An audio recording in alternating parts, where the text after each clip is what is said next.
Hey peeps, about 2 or 3 weeks ago, I did a video on when I had gone into the store to take some food out and they stopped me and I used my hypnotic ability to escape the situation. Well, I wanted to expound on that story. I have incarnated many, many times over here on Earth as part of my training for this mission to destroy the matrix from the inside and liberate and heal Earth and all of her amazing inhabitants. That's what I was sent to do, and I'm doing my job while I wait for this massive blessing to come in. So I played a lot of famous people in history. I was going to need some supernatural abilities. I played Mina Murray. Here's a picture of what I look like. So Count Dracula is real, and he was very infatuated with me. We porked, and he did indeed bite me. That is how I acquired vampiric DNA. At the time, I was married to Jonathan Harker, who was being played by Eminem, who is really Archangel Uriel, my identical twin flame. They had very different lovemaking styles. With Dracula, it was very slow and sensual. You know, as he was biting and sucking, it was very slow and sensual. Now, Jonathan Harker, on the other hand, was different. His lovemaking style in the beginning was very more reserved. Somehow, someway, he got bit by a werewolf. Werewolf energy makes you very dominant, very aggressive, very protective, very controlling at times if you're not careful. His lovemaking style changed. It might be why I have such a fascination with BDSM. He really got aggressive. Well, nothing's changed. He wants to put my mouthy, bratty little ass in my place. The reason I needed vampiric DNA was because the supernatural abilities would elevate the senses I already had and give me better levels of discernment and pattern recognition. Vampires can play the long game. They'll psychologically evaluate you when you don't even know they're doing it, and they study you over a long period of time. That's what I've done. All the people I've been exposing now are people I've exposed just from watching them over a long period of time and watching their actions and filing away in my head. Eminem needed the werewolf energy because he is the divine masculine and I am a divine feminine. I was going to need a protector. Part of my training was to deal with every narcissist that God could throw at me so I could get tough. Now that we're going into the 5D New Earth, I needed a protector. And werewolves are very, very protective. Wolves in general are protective of their mates. So that's the different styles between the vampiric lovemaking and the werewolf lovemaking. Very, very different energies. One is a little more sensual and slow. The other is more get the fuck down on your knees and do as I say.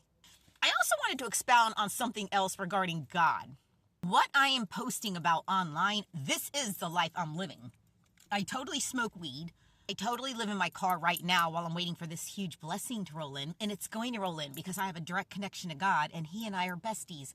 I already know energetically it's coming in because remember what I said. Whatever you visualize, whatever you imagine creates an energetic imprint in the quantum field, which is basically God. God is the quantum field, a living consciousness that creates everything.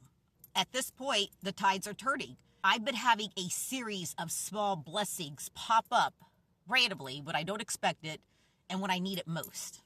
And one of those blessings that happen, I pray. See, God is a frequency. When you go within and you meditate. When you go within and start asking questions to God directly, eventually you're going to start hearing the answers because you're making a telepathic connection with Source that was never broken. It was just veiled by all the low vibrational frequencies that we're subjected to here on Earth. If you're new to breaking free from spiritual stagnation, then what you would need to do is ask those questions and then go about your day. But pay attention to the signs and synchronicities, any repeating signs and synchronicities, because those will be the answers you'll be looking for. When he was letting me know that I was a victim of the Gateway program, the CIA's illegal Gateway program for spiritual talented kids, he let me know through the word implants that I had seen numerous times to let me know, hey, you've got implants that they put in you. So they could use voice to skull technology, which is where they can send direct thoughts into your head. But I was praying to God. I wanted some money to get some weed. Honestly, I have mastered survival mode. I have learned to live so simply. I've mastered how to disconnect from this program. The only fucking thing I need money for is weed. But I was praying to God really hard. I just wanted to find $100.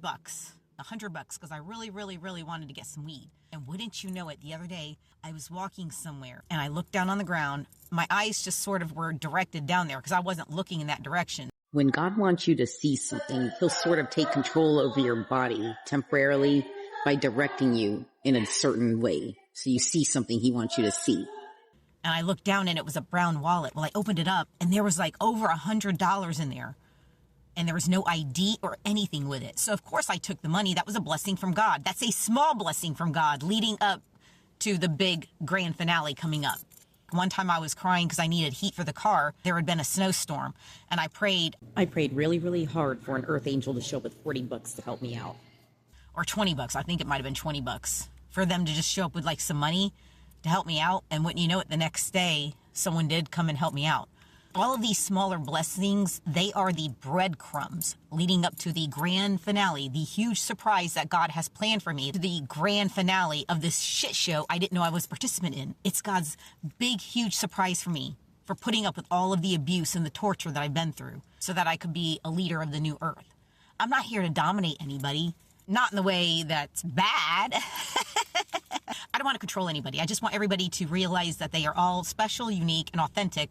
Don't try to be like everybody else. Don't conform. Don't do what they tell you to do. Break free from the programming. They have no control over you. Who the fuck decided that we were going to be born to be financial slaves and then die? They made you think through religion that this is the end-all be-all. You got one shot, one life, and that's it. When you die, no one knows what happens. Bullshit. I'll tell you exactly what happens. You meet up with your spirit guides who then take you for a review of your life. You get a life review. That's where you find out how your individual choices impacted the people around you. And you're going to find when that happens, it's like taking a small pebble and dropping it in a pond. And those ripples get bigger and bigger and bigger as they move out. Which is a great metaphor for letting you know that one small choice you make now can have a ripple effect in the future. Something to keep in mind.